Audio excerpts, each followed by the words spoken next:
All right. So coming back for his second tour of duty on the show, we have Ottawa Aces GM Gareth Reid. Gareth, how are you today, sir? I'm good, mate. How are you doing today? Not bad. Is it starting to feel a little bit like Groundhog Day? Like, what have you guys been up to since we last spoke over in Ottawa Aces land over there? So yeah, I mean, a little bit like Groundhog Day, I suppose, but lots of positive news coming out for the club, which is fantastic. The creation of a new semi-professional, professional rugby league competition here in North America, the North American Rugby League comp, or the NARL for short, which has been great. Obviously, last time we spoke, we were gearing up to get going into our UK-based transatlantic RFL competition, and had been heavily recruiting the bulk of the squad from seasoned vets over in the UK, and we were gearing up to have tryouts to get some Canadians involved and bring those guys into the squad. And then obviously very shortly afterwards, we had to take the unfortunate decision in conjunction with the RFL there to defer to 2022, just with the impact that COVID was going to have on travel and the prospect of being based solely in the UK and not being able to be here in our inaugural season and engage with Ottawa fans was just something that was, not really feasible for us. So we had to make that unfortunate decision, and here we find ourselves, 2021, and yeah, now we're going to be running two teams, I guess, is the big news out of this. So yeah, 2022 is going to be two full-time teams with the Ottawa Aces, one in the NARL and one in the RFL. Yeah, and on that note there too, with the timeline sort of being shifted to 2022 now, is a lot of those signings and sort of players that you had recruited earlier on, are they all largely staying with you guys moving forward, or have people made other plans? And hey, it's a global pandemic, things change. Like, how has that sort of affected the process as far as actually assembling the team?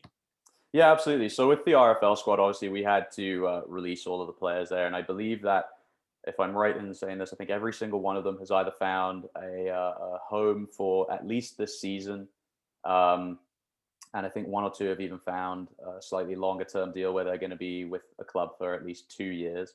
So obviously, I was super disappointed because I think our head coach Laurent had done a phenomenal job in assembling what I believe to be really like the Rolls Royce of League One squads for our inaugural season, and to have to let them go was really disappointing. But there are a lot of guys there who still, I think everyone to a man is still very keen to be part of this Ottawa Aces concept and the opportunity that we're going to have with the transatlantic travel. So I'm very hopeful that we're going to be able to re-recruit and re-sign the bulk of those guys for 2022. But obviously, best laid plans and all that may very well change. We have to factor into account what they might feel with COVID. If it keeps on going the way it's going over here in Canada, then who knows what the future might look for some of these players, and we'll just have to sort of roll with the punches, really. Yeah. And with the creation of this new North American League, so we finally got something that'll actually be on this continent, at Yeah. least based. And what's sort of the format for that? Is it going to be rugby league? Is it union? What are some of the parameters around it that fans can expect when it kicks off? Yeah, absolutely. So it's going to be rugby league. It will be rugby league, that code of the game. So it's very much going to line up with the Aces, which is fantastic. 14-team competition split between a West Coast conference and an East Coast conference in the US and Canada. So two Canadian teams, the rebirth of the Toronto Wolfpack as well, which is fantastic because it's going to create that immediate rivalry, I think, between the Aces and Ottawa. And we love that kind of rivalry already. Whether you're a Maple Leafs fan or a Senators fan, there's that history. Which city is the dominant sporting city, I guess. So we're very excited by that. And we're going to be joining. So we're going to be playing in 2021 like a 3-game Canada Cup series, is what we're calling it, against the Toronto Wolfpack.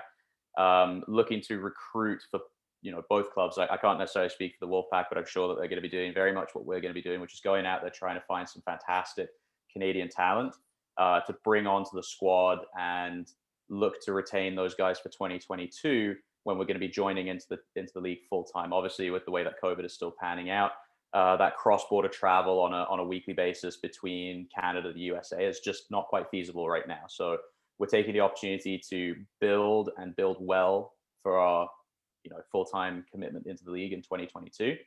And then we're going to be joining that Eastern Conference, which is going to feature a few teams that are going to be sort of transitioning from the USARL competition into this NARL, and a couple of additions there. So there's going to be the Ottawa Aces, Toronto Wolfpack, New York Rugby League, who were also initially trying to get into the RFL competition, but the RFL have taken a different position on allowing transatlantic teams to enter. So they're going to be in the NARL.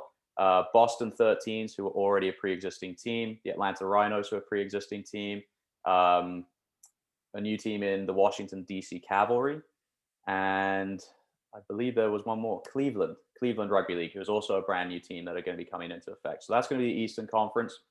On the West, it's basically going to be all new teams there, which very excited about, because I think they've managed to get into some fantastic cities and some great markets there. You got Austin, Vegas, San Francisco, San Diego, Phoenix, Arizona, and Portland, Oregon. So, 6 big cities, I think, with a big history of sport, and it's going to be super exciting to see. So that full-time commitment coming in 2022 from us at the Ottawa Aces, but there is going to be that shortened season for the US-based teams in 2021.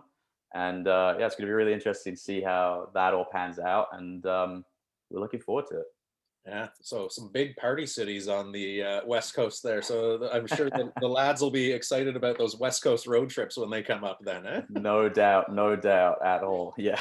Yeah. So you mentioned it already. Obviously, COVID has thrown a wrench into just about everything in the sporting scene there. So you guys are going to do this Canada Cup series in 2021 with the goal of being full-time in 2022 there.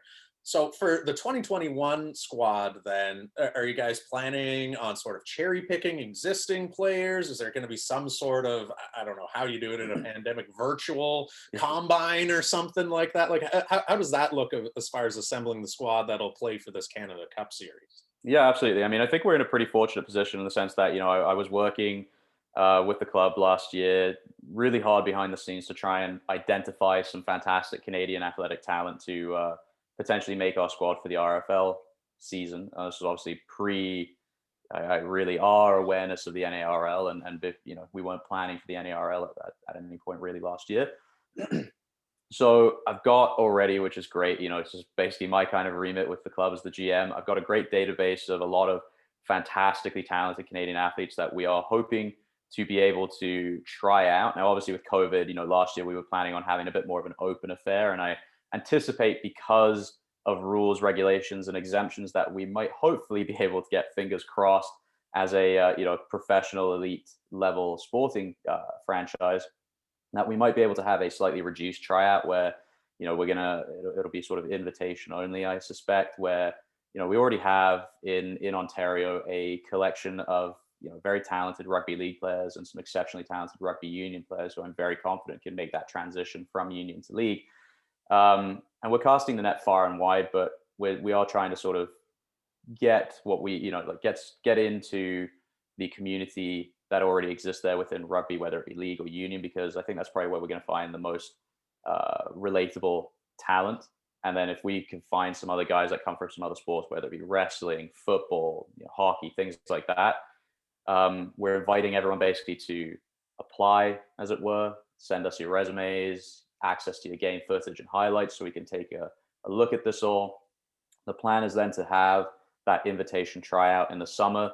I'm hoping, fingers crossed again, that sometime in July we're going to be able to do that. And then the plan is to really assemble a squad of probably around 25 guys who will be staying with the team for a trial period of about 5 to 6 weeks, training in the evenings. So that way, if they're able to work remotely and maintain their job for now, that they'll be able to do that. So we're not running interference. And then basically have that 3-game series back and forth. The plan, I believe, is, 2 games in Ottawa, 1 in Toronto, or something like that. We'll see what happens. Again, it really depends on what we're allowed to do.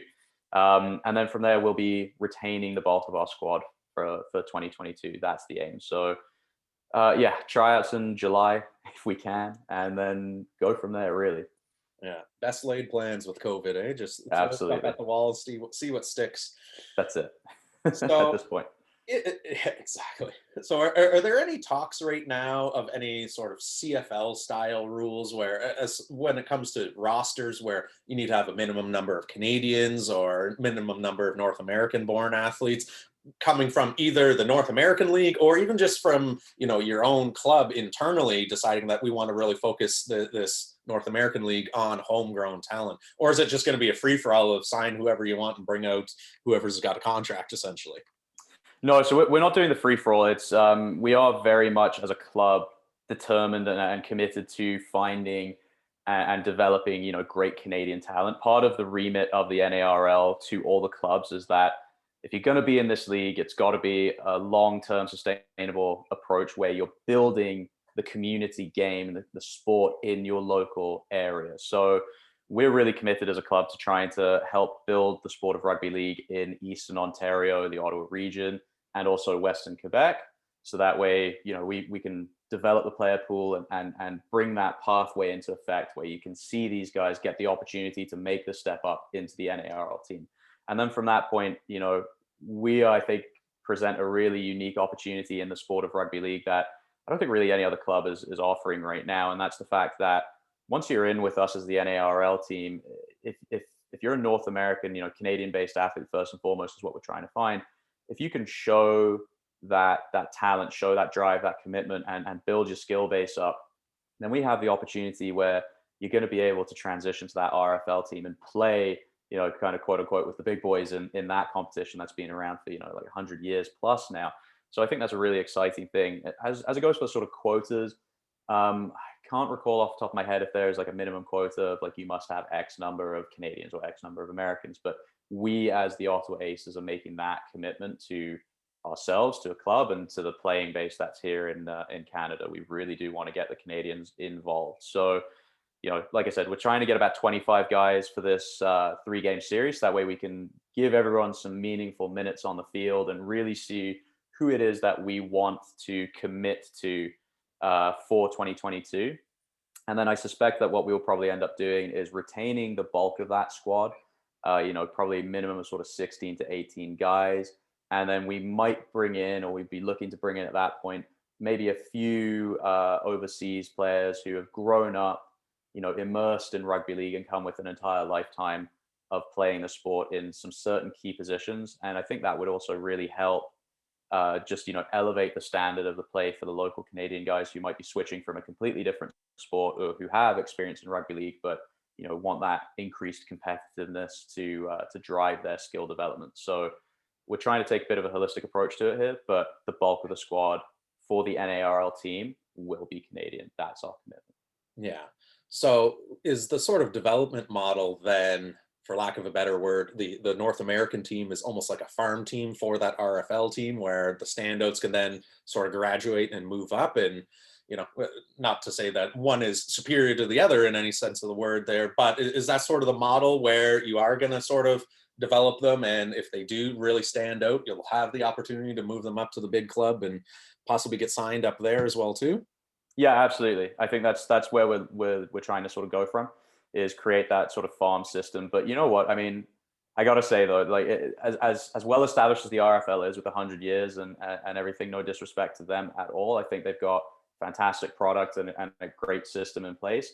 The NARL is a really exciting opportunity where I think you're gonna see once North American sporting executives get their hands on something and work it develops very, very quickly. And I think here there is such a wealth of athletic talent that is untapped across North America because of how competitive it is to get into those top major league sports, that there's going to be a lot of guys who can operate at such a high level. I wouldn't be surprised if we start seeing the NARL competition in a matter of years being competitive with your League One, your championship of the RFL, and eventually getting to a truly competitive level with the Super League, the top level in the RFL. So whilst the plan is to sort of have the NARL team as that development farm team, I suppose you could say, for our RFL based team and sort of squad.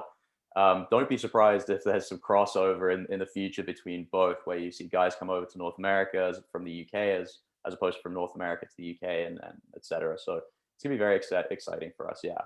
So would it be fair to say it's going to try and follow the development model of sort of the MLS, where you might actually start seeing some of the, Beckhams and other players from English Premier League coming over towards the end of their career? Is that sort of what they're eventually hoping to get towards there?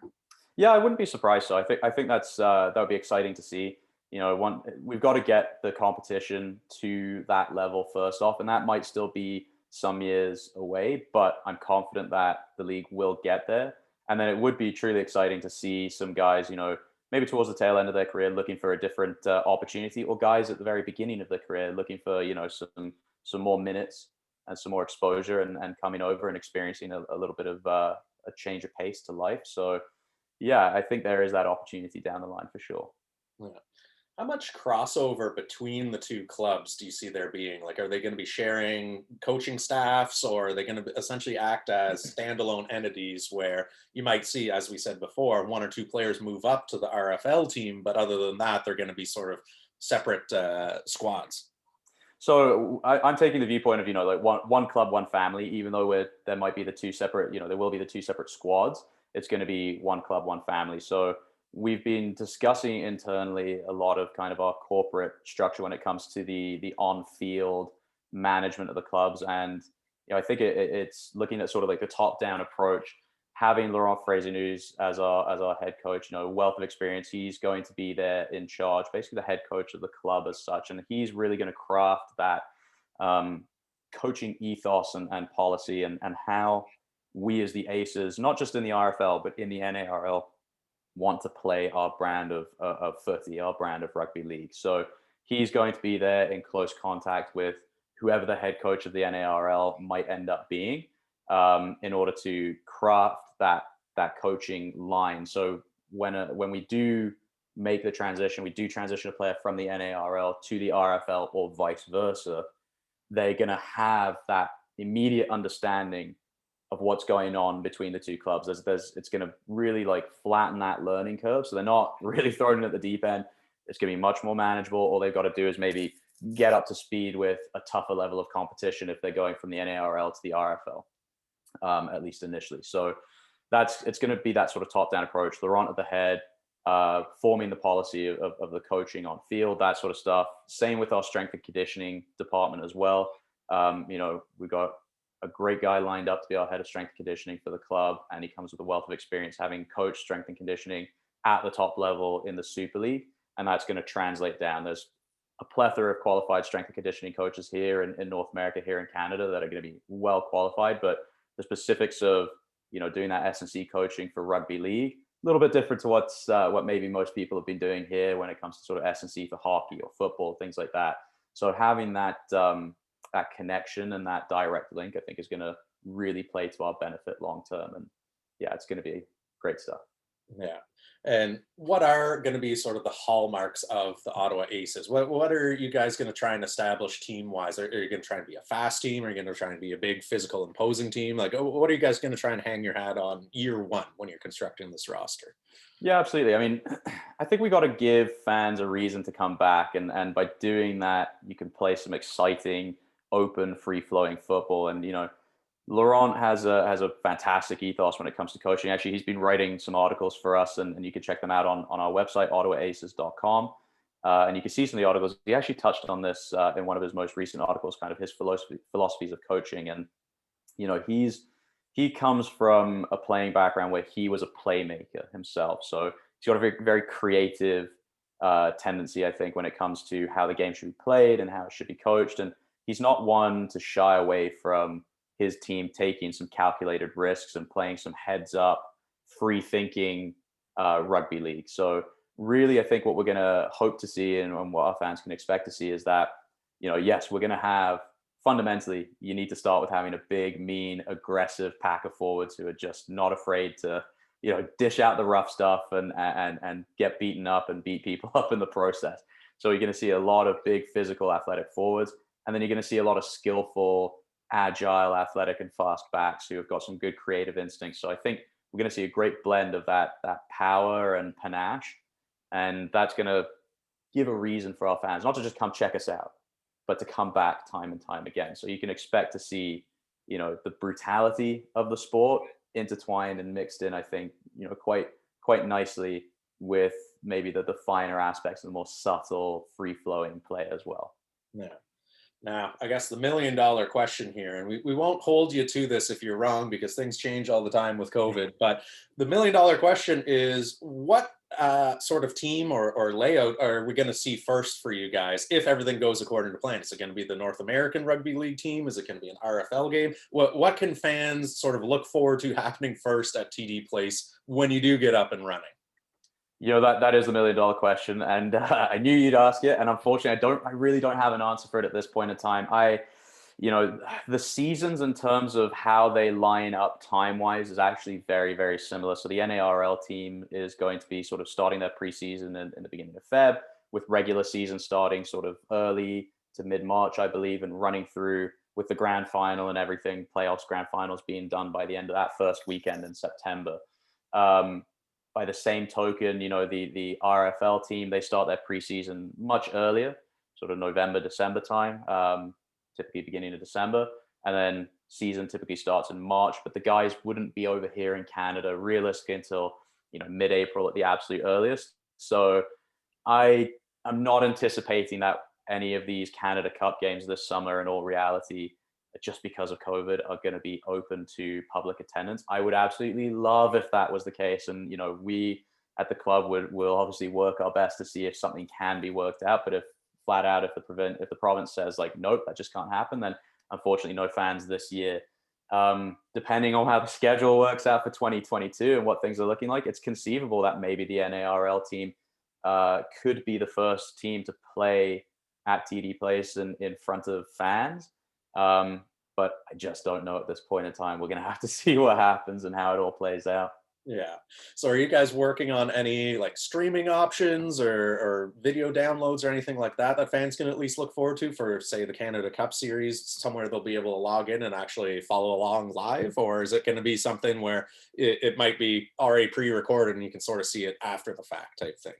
That's a good question. I am hoping that we're going to be able to build out something where people are going to be able to tune in live and stream that game. Certainly, I know the NARL does have a streaming partner for the season coming up, the shortened season, and beyond that as well. Sportsflick, I believe, is the streaming partner for the league there. So not sure exactly yet what the plans are looking like for the Canada Cup game, but certainly, we want the fans to be able to at least witness in some capacity. So if we have to play behind closed doors, then we are going to do our absolute utmost to be able to allow fans to either view live and in person, as it were, or streaming. And if we can't do that, then I'm sure that we will end up recording the game and making it available for people to view afterwards. That way they can see, I guess what the prospects might look like for both the Aces and the Wolfpack. Amazing. So many balls in the air, wheels in motion, things to iron out there. So I don't envy you. I don't know how you're keeping it all straight, but there's a new one every day. A new ball gets thrown in that we got to try and juggle every day. So it's it's exciting times. I feel blessed to be a part of it, and really it's just living the dream at this point, no matter how challenging it might be. Yeah. So for those that are looking to wet their whistle or get a little bit more information on the Aces or the leagues or anything like that you guys are participating in, like where are the best places to find you, whether it's website, social media, any of that good stuff? Yeah, absolutely. I mean, I always encourage fans to, if they have social media, to check us out on all the different social media platforms and give us a follow. Obviously, you can find us on Facebook if you're on Facebook, the Ottawa Aces, Instagram, Twitter at Ottawa Aces, our handles for there. You can follow along on our website as well, www.ottawaaces.com. We are doing some series of articles with our head coach, Laurent Fraser News, talking about different aspects of the game and things like that. You can always sign up for newsletters as well on our website too. If you're interested in finding out more about the new league, the North American Rugby League, then narugbyleague.com is the website for that. And you can find out more information about sort of what the schedule looks like for this year for the American teams that are going to be playing that shortened season and getting hooked up with the streaming platform there for that. Obviously, we'll be there in 2022, and you'll be able to follow along at that point. And if fans want to sort of ping the club an email and they have any specific questions and they want to sort of engage a little bit more with the club, they can always email us, info@ottawaaces.com. And, I'm sure someone will get back to you as soon as we possibly can. And we'd love to hear from you all. Amazing. Well, thank you so much for taking the time to sit down with us this morning, Gareth. And hopefully next time we have you on the show, we're actually talking about games that have taken place rather than theoretical, hopefully in the future style conversations. Yeah, absolutely. That's the dream right there. I would love that. And thank you very much for having me back on the show. I really appreciate it, and giving me the opportunity to speak once again about the Ottawa Aces and the exciting new news that we have. And yeah, I'm sure we'll stay in touch, and more info to come about recruitment, games coming up, and things like that. But thank you again for having me. Really appreciate it.